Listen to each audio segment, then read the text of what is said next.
Hey guys and gals, and Harry here for Drake Wing Gaming. 79 toward the Gaming Dragon Day. I'm coming back at you another Let's Play episode of Sileo, Ty's Path. So yeah, let's go ahead and jump right back into it. I'll save the Patreon stuff for the end of the video. Anyway, alarm chain, you were up, and let's go, girl. Alright. Worse yet, we didn't even stock top shelf until Spencer started swinging by. And now that we have a whole bunch, bastard almost never visits us no more. Who the hell else is gonna drink that overpriced crap? In all fairness, that seems like irresponsible spending decision on Ty's part more than anything else. Yeah, I guess. The only other thing I can think of is that Ty would often take him back into his office. Door was locked behind them, too. Whatever was going on in there, they didn't want nobody knowing about it. At that moment, I suddenly recalled Diego having listened in on my conversation with Ty only days prior. Suddenly, if he knew about that trick already, he'd have done that so on Spencer's visits as well. Diego, the vents! Did you ever listen in? Dude, you're gonna hate me, but Ty only got that new system installed a couple months back. Old one crapped the bed in the middle of summer. That was a real sweaty few days, let me tell you. The old system we had didn't have any outlets on the side of the building, only up on the top of the roof. I've only seen Spencer once since, and I couldn't leave the counter. There were queues. So you literally only listened into my conversations then. Hey, I'd have breached their privacy too if I could have. This sounds like a bit of a story. Yeah, Diego's just sticking his nose in other people's business. I suppose that's karma for you. Ty has a reputation for doing the same, so no clue on what the two might have discussed then. Sorry, dude, I got nothing. But if you ask me, he's up to something real shady. Secret conversations behind locked doors, lots of money, enough sway over Ty to have him order expensive-ass booze. And I mean, just look at the guy. He even looks like a cartoon villain. He certainly has a distinctive appearance, but then again, that is true for most ravens, although I can't say I've seen many with red eyes like that, and the other stuff you mentioned. Shit, you might have a point. I even asked Ty about Spencer the other day. He got all cagey all of a sudden. Wouldn't tell me shit. Just gotta be something shady. It only makes perfect sense, right? I simply do not feel we have enough information to go on just yet. We cannot possibly know for sure, but it is something worth keeping in mind. I don't suppose you guys have heard a sure name, an age or date of birth, anything. Sorry, Dom, not a thing. Same boat. Sorry, dude. He looks pretty young, though. Can't be older than 20-something, right? It's kind of hard to tell with Corvids. I doubt we'll make any more progress without thinking outside the box. I'll dwell on it some more and let you know if I figure anything out. Thanks, but I'm curious, why go to such lengths? Ever since Spencer first showed up, something just didn't feel right. Here he is, giving contracts he shouldn't rightly have access to while surrounded by such secrecy. I was worried for Lucas. Still am. And now, I'm worried about Ty, too. It's been a good while and nothing bad has happened yet. At least that I know of, but I guess that's only made me more curious. I have to know. Yeah, I'm with you. The curiosity might well kill me at this rate. Thanks, Dom, and good luck. I hope you find something. There you go. Aww. Oh, yeah. That's the stuff. You and me both. Hey, come on! I'm lonely out here! The three of us spun in place to face Axel, who appeared at least mildly frustrated this time around. Luckily for him, we discussed everything we could and had no excuse to hold out on poor Axel any longer. Well then, ready to get wet? Hell yeah, let's get moist! I shot Diego a look of sullen disappointment, chastising him over his vivid use of vocabulary. His subsequent laughter served to confirm that not only had he expected such a response, but was outright hoping for it. With a sigh, I joined formation with Diego as we began tearing our clothes from our bodies like a pair of cheap strippers. Finally adorned with nothing but our swimwear, we made a beeline towards the shore in order to join our companion in the water. Holy shit, so cold! I think my nuts just shot up into my belly. Oh, come on, you big baby, it isn't that cold. You'll acclimatize, just need to give it a few minutes. Huh? Your nuts did what, Diego? As much as I hated to admit it, I was with Diego on this one. The water was as cold as ice. And my very own gonads, unlike Diego's, were huddled tightly against my body in a desperate attempt to stave off hypothermia. I took several deep breaths, trying in vain to bring my violent shivering back under control. You too, huh? Yep. Serves you right, though. You're the one who insisted it was a good idea.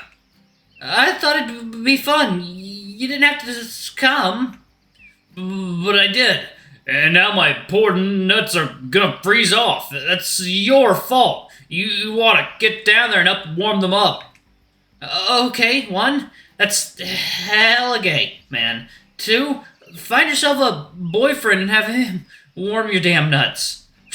I just want my balls thawed out, not all the bags that comes with it. I'm so confused. What's happening? What's happening is this husky bastard is going to be solely responsible for there being no little Diegos running around. Oh, really? Are you sure that's the reason? Or maybe you just love dick too much? Speak for yourself, I bet. Interrupted by Dom, ever the mature older sibling of the group, we turned to face our judgment and shame. I would like to take this opportunity to point out that neither of you are shivering anymore. What? Oh, he's right. Well, what do you know? Maybe there will be a little Diego's ring around after all, huh? Nah, you were right about one thing. My love for dick is insatiable. Guys? Don't worry about it, Axel. They're just being immature. No, I mean, look. Axel pointed somewhere downstream as the three of us turned to follow his direction, and in unison we all knew exactly what he had seen. Okay, I think I might have gotten a chill. I think the chill might have gotten to my brain, y'all, because I'm seeing some shit. Unfortunately for us all, Diego is not experiencing hypothermic hallucinations. On the contrary, we each bore witness to the very same impossibility. Is that a fucking shark? Oh, hell nah. Nuh-uh. Ain't nobody's frozen meal. Diego was the first to flee, desperately and clumsily skipping through the water towards the shore without so much as a momentary glance behind him.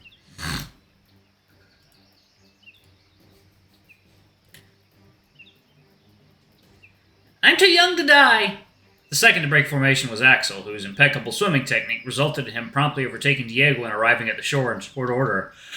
Yet, Dom seemed completely calm and collected. Not only was he not fleeing like the others, but instead seemed entirely unbothered by the dramatic turn of events. You too, huh? I don't know what you're talking about, but I'm sure there's a good reason you're still here. Maybe I'm counting on your judgment here, and we're both about to become shark bait. I do sincerely hope you're joking right now. Luckily for you, that's exactly what I'm doing, and luckily for us both, this is a freshwater river with no viable access to the sea. We don't have freshwater sharks in this part of the world. Time to flee had long passed as a single fin ran circles around our position. Despite Dom's confidence, I couldn't help but ponder. If that isn't a shark, then what the hell is it? Oh, it's definitely a shark. Excuse me? Just not the kind you're thinking of. And do you want to learn something else while we're here? Sure. They hate when you smack them on the nose. Dom raised his fist and waited for the fin to circle back around closer to his position. He held ready as the shark completed its loop, and then Dom's clenched fist penetrated the surface of the water with a loud splash, and the subsequent sound confirming its collision with something soft. Subsequently, the creature ceased its movements, sitting limply in the water for several moments before finally its owner burst forth from below.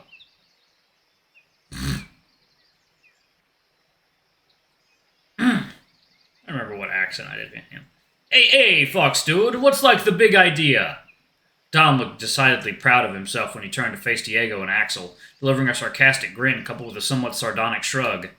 Diego appeared to at least somewhat embarrassed by his dramatic exit, while Axel looked up at him with mild annoyance, as though his own exit was explicitly influenced by Diego's only moments before. I don't know. I like the idea of maybe giving like tropical exotic shark, like maybe a kind of, I guess, maybe Bahamian, Jamaican kind of accent. I don't know. I guess that is a bit of a stereotype when I think of sharks. I usually think of exotic sharks. Ones that are far off and not anywhere close to the U.S. Yeah, I don't know why. It's weird. Anyway, I don't know. I just think it makes them more interesting than some guy with another deep voice. Perhaps more interesting again, however, was when Axel returned his gaze to the so-called aquatic predator. Following a brief pause, his expression suddenly shifted to one conveying surprise and recognition. My attention, however, quickly returned to Dom, who had finally taken the time to respond to the question asked of him by the new arrival. Thank you, Neil. Coffee time.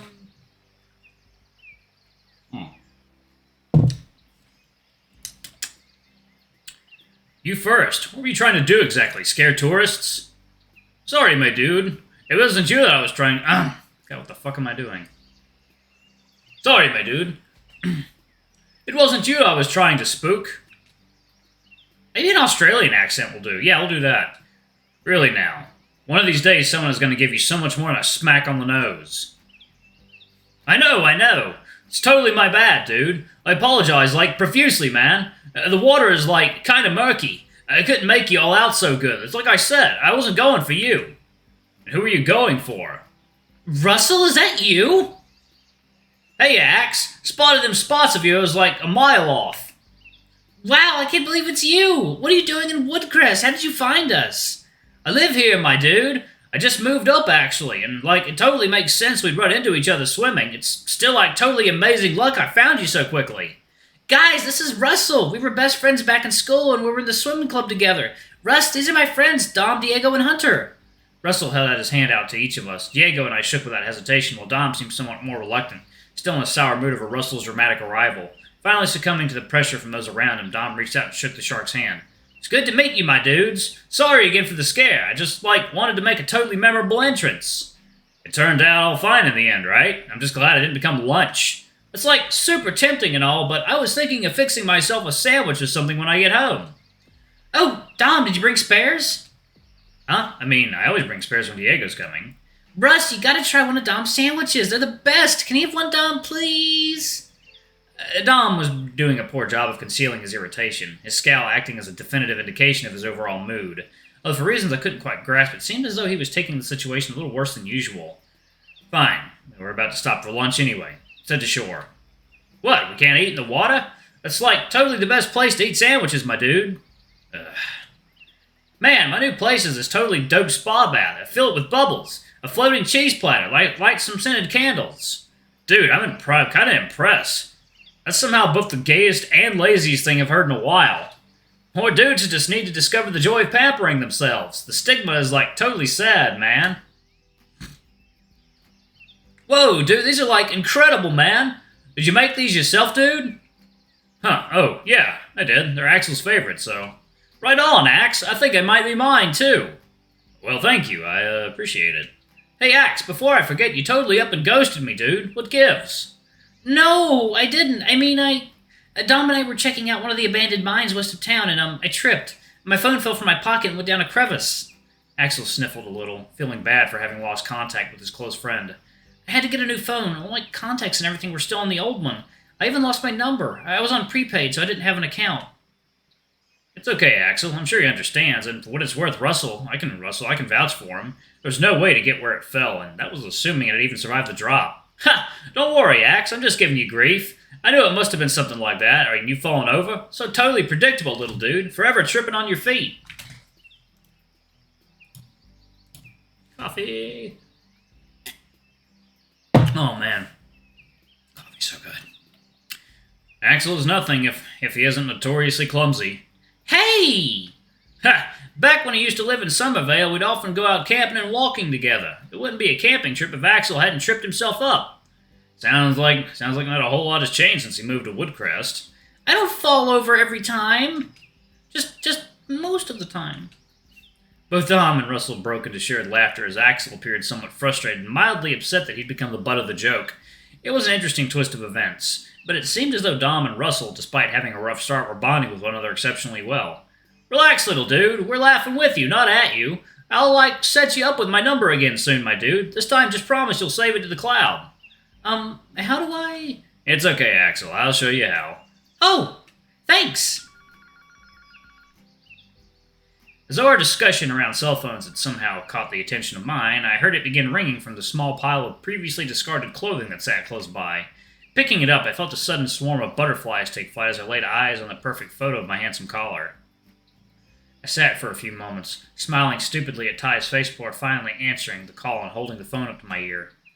It would seem the most handsome tiger in Woodcrest is calling. To what do I owe the pleasure? Goodness me, and here I was expecting a simple hello. Alright, y'all, I'm going to go ahead and pause it right there. Thank y'all so much for watching. Don't forget to like, comment, subscribe, and that notification bell, and check out our Patreon if you can. It always helps. Before I go, I'm going to give a quick shout out to our lovely bronze tier patrons. Thank y'all for all you do for the channel. We greatly appreciate your support. Thank you to our silver tier patron, Cade Silverman. Thank you for going a bit above and beyond. It's greatly appreciated. Anyway, if y'all want to get your names in the credits, get access to all of our not safe for work content as little as $5. Alrighty, I love you all, and I'll see y'all in the next video. Bye-bye!